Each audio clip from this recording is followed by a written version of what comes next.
November 22nd, 1963. Ask anybody who was around, they'll tell you exactly what they were doing on the day that John F. Kennedy was assassinated. Hello, everyone. I'm John Burke. Welcome to Personal FX, coming to you from Baltimore, Maryland today, where we are going to look at an incredible collection of John F. Kennedy memorabilia that you will not soon forget, including his rocking chair.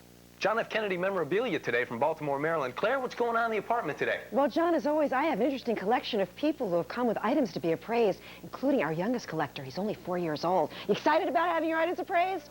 Yes. And I got a sneak preview of one of those items. It could be worth a lot of money. All that and more coming up today on Personal FX.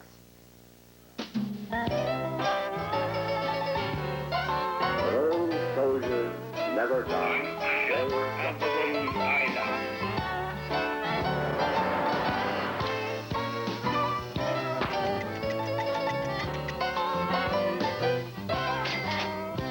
Items up for sale. We'll find out from Victor whether he's going to put his item up for sale. And let's go back to Baltimore, Maryland. John, you're right. Everybody can remember that moment when Kennedy died. I'm looking forward to seeing this incredible collection. It will give you chills, Claire. It's unbelievable. John F. Kennedy, incidentally, lost his reading glasses regularly and took them off when he knew he was going to be photographed. Here's a photograph of him with the glasses. There are the glasses right there that belong to John F. Kennedy. Incredible collection, 50,000 pieces, over 1,200 are one-of-a-kind personal items. They all belong to our super collector, Bob White. Bob, thank you for joining us. Thank you. Really appreciate it. Now, you were collecting John F. Kennedy memorabilia as a teenager, is that right? Yeah, it's the Camelot era. You know, Kennedy made a lot of collectors out of a lot of people. So when his whole administration. When he became president, that's pretty much when you got started? Basically, yes. He was the first Catholic president. I was Catholic, and it came from there. Claire, we often talk about super collectors being the curators of history. Prime example right here. This collection is beyond anything you can imagine. Wait till you see it coming up. I'm looking forward to it. Thank you so much for being with us. Yeah, that doesn't happen every day. No. I tell you what, this is a picture of John F. Kennedy in 1917, on the day of his christening. Our super collector even has the ring that he got back on that day in 1917. This incredible collection belongs to our super collector. Once again, Bob White, thank you, sir. Thank you. It's a real pleasure meeting you. Pleasure. How did you get this stuff? I befriended certain Kennedy insiders years ago, and everything I have has a letter totally documenting it. With all your collectors watching will realize how important that is. And they realized that I was a person that really enjoyed President Kennedy, loved President Kennedy, and let me have these things. I'm glad you've got them, because you're really taking good care of them. I do share them with people. I have school groups come through, and share with us the briefcase here. The briefcase is an item I recently got, and it's probably one of the best items in my collection. He purchased that in England in the late 40s, had it as a congressman, Senate, and it was on the plane in Dallas that day. So these pictures that we're seeing here, this is the briefcase in action? Yes, this is the briefcase here with his father in the late 40s, and there he is with Jackie in the mid-50s. And there it is. Holding the briefcase. Yeah, withstood the test of time, too. That's a darn good briefcase. It's pretty well worn inside. The handle broke in '61. As president, he had it fixed and was paranoid that he lost it for 2 days. So much stuff. Let's keep going. Let me have you head around that way, if you would, sir. Claire, he's got a ton of stuff, by the way. I just wanted to point out for our executive producer, Michael Pelka, who loves cigars, he does have John F. Kennedy's cigar case and the Cuban cigar that comes with it. Now, you also have wallets. Yes, this is his wallet from 1956 to '62. It's got his driver's license in it. The money clip is a very important, integral part. The Kennedys had a thing where they gave St. Christopher medals, which is a Catholic medal for travel, every year until he died. And this goes in the wallet here. So he would have the money clip there in the wallet? Yes, and then the wallet, when he changed wallets in '62 as president, the money clip went in here. And this is the wallet that he had when he was killed in Dallas. That's the wallet right there that he had? Yes.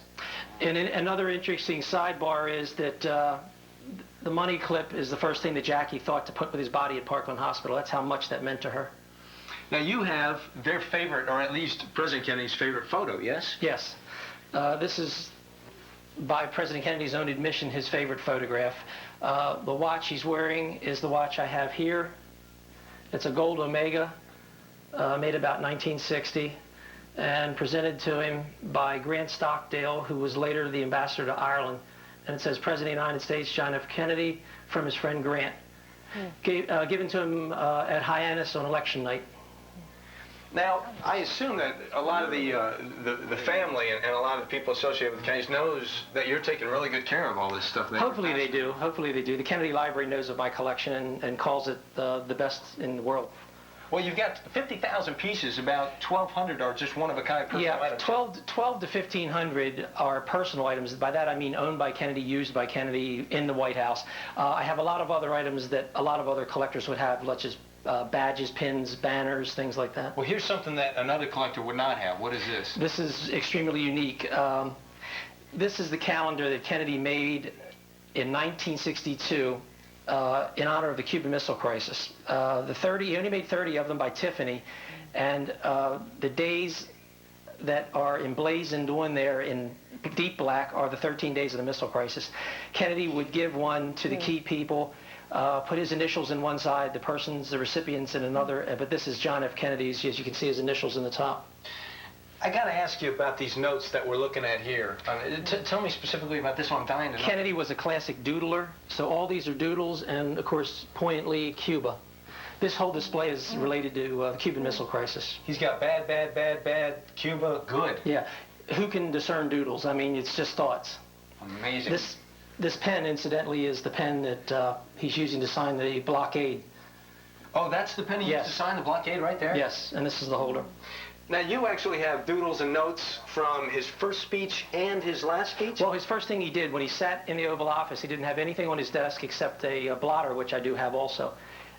His hands are on this piece of paper, and he wrote what he was going to do the first thing. And Monday, Rayburn, Johnson. Tuesday, legislative leaders, and list all the legislative leaders. So that's that sheet of paper that we're looking at right He there. posed for 6 photographers taking photographs of him, and then went right in and said, let's get to work, and that's his first official thing he did. John? Okay, now over here.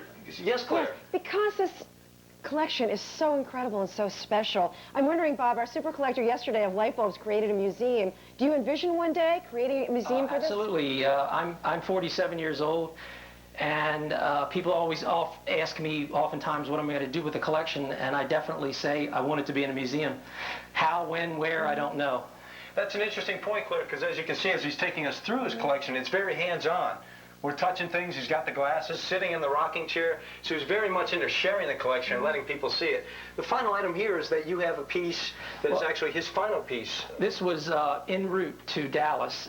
He was working on the trademark speech, which he was going to give at the Dallas trademark when he got out of the motorcade. It says, equal choice, not any reflection back, government reform, we are going forward. He wanted to basically end the speech with this thought.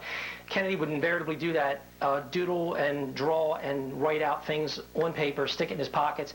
And when you see him give speeches, he will be arranging the podium as people are applauding. He's arranging little notes and papers that he wants to include in speeches. It was a quirk of his. We are going forward. And indeed, Claire, in a minute, we are going to go forward. He has a lot of the assassination memorabilia, if you will. He has the flags that came off the actual presidential motorcade of that fateful day in Dallas, and a lot of other just unbelievable, one-of-a-kind, fascinating stuff that we're going to be taking a look at. Wow, I'm speechless. Thank you so much. What a There's collection. more. What a collection. Those are the happy years that make you smile. And now, John, we got to see some times that really were darker times that I think sent chills through people, in a sense. Yeah, Claire, you know, it's, well, let's see. Let me make sure these guys are set up. Hello? Yeah. All right, we're back. Claire, you know, the interesting thing is that everybody practically remembers what they were doing November 22nd, 1963, if they were around, the day that President Kennedy was shot. Our super collector, I'm sure, knows all about this because he has one of the foremost collections of not only John F. Kennedy memorabilia, but also some of the assassination memorabilia. Bob White, step on in. Thank you again, sir, for coming in. Thank you. What were you doing on that day? Do you remember? I was in high school and came over the loudspeaker. The president has been shot. Go to your homeroom and go home. We all got on the buses and went home. And I saw, the first time in my life, people crying and people really moved. And I was wondering why they're crying. It's just the president was killed.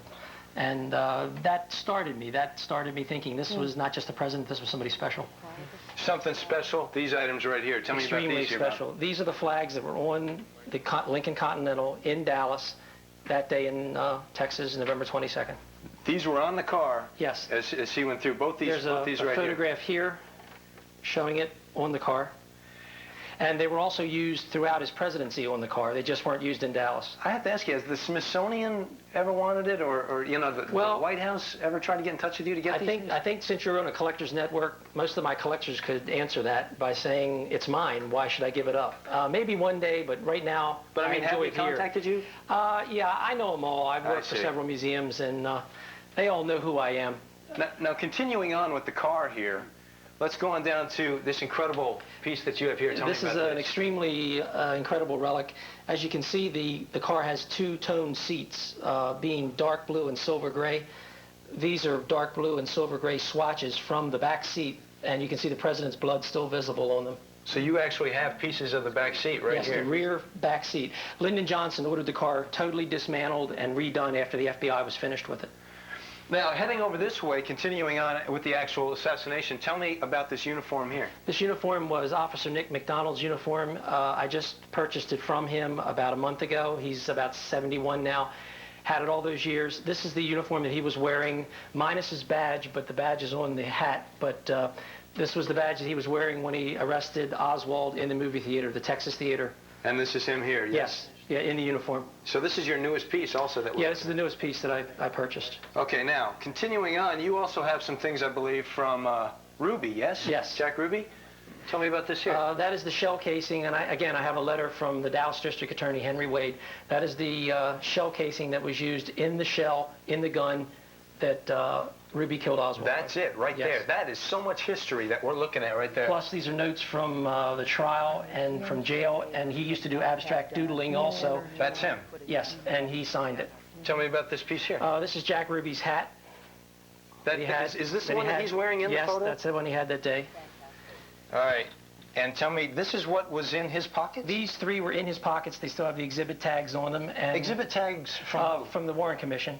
And these have, in Ruby's handwriting, all addresses and phone numbers of strippers, contacts, anybody that he knew.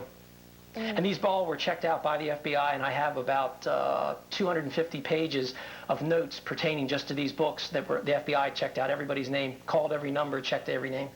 I have seen a lot of extensive collections. Don't think I've ever seen anything like this. Really appreciate you letting us in. It's an honor. Thank you. And I know you were talking to Claire earlier about perhaps maybe someday putting all this in a museum. Yes. I know the rest of the country would enjoy it as much as I have. So thank you so much for letting us in. John? Thank you. Do you know Yes, what Claire. amazes me is, Bob, your resourcefulness and your ability to put all this together, because Susie was just commenting to me, no museum curator could have done a better job. Thanks. Great. I'm ashamed of it in a way because it's in such a small area. I'd like to have it in a bigger area. My house is loaded also. I don't live in this home. This is the home I grew up in, but my house is loaded also. My garage is loaded. My basement's loaded. So if I can get it all out and put it in a big area, it would be, I think, one of the better museums in the country on Kennedy. Well, maybe somebody will help you to create that museum. Well, they can give me a call. All right. Thank you so much. I hope. Thank you. Because that should be in a museum, and a lot of people should see it. Oh, it really and go should. through that tour. Absolutely. And